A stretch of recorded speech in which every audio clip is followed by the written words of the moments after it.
It's Friday, fool! And you need this tool.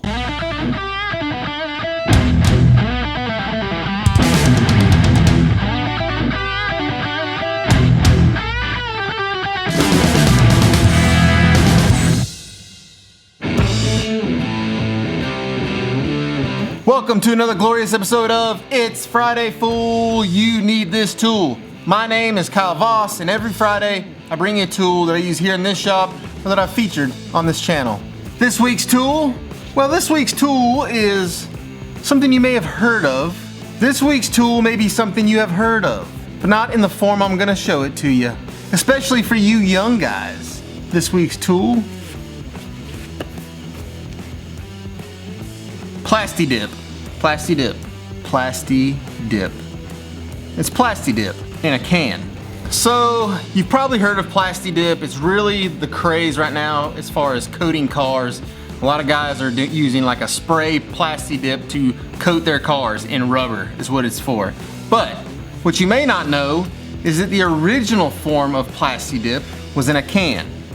A can like this. And it was made to dip your tools in.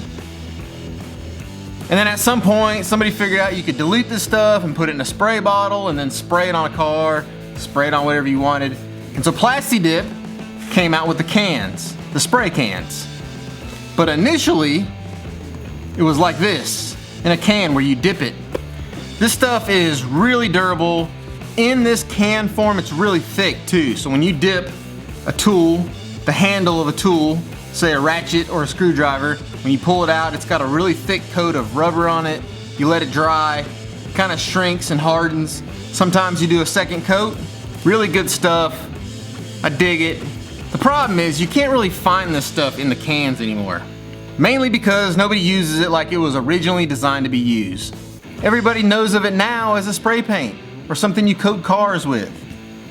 I really like this. A lot of my ratchets that I buy, I'll dip in Plasti Dip. That way when you're getting carried away in the car and you bump a valve cover or you bump something that you don't want to scratch, it's got a rubber coating on it and it kind of saves you from messing things up that you would normally mess up. Let me show you how it works. So all I did is I took a brand new ratchet and just scuffed the handle of it real good so the Plasti Dip can bite into this handle. Once it was all scuffed good, I just dipped it slowly into the liquid Plasti Dip, pulled it out and let it dry.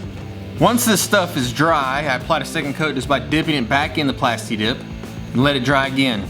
Once it's dry, you got a nice, strong, durable handle on one of your tools. Stuff works really well, it's not very expensive. Like I said, the problem is you can't really find this in the stores anymore. Nobody really carries it. But you can get it online. So what I'm gonna do is I'm gonna drop some links in the description, like I usually do, of where you can find this. It comes in different colors. This is black, it comes in like red, and I believe white. One can of this stuff will coat a ton of tools. I put 2 coats on this thing and it's still full. I mean, it hasn't even really moved. All right guys, there you go. This week's tool, Plasti Dip, the original. If you end up getting some, I want you to tag me in some photos of it, whatever you use it on. And there's all kinds of things you can use this on. I want to see what you use it on. You can find me everywhere at the Fab Forums. Plasti Dip, the original. All right guys, that's it for this week. Thank you for joining me, as always. I'll see you guys next week. It's Friday, fool!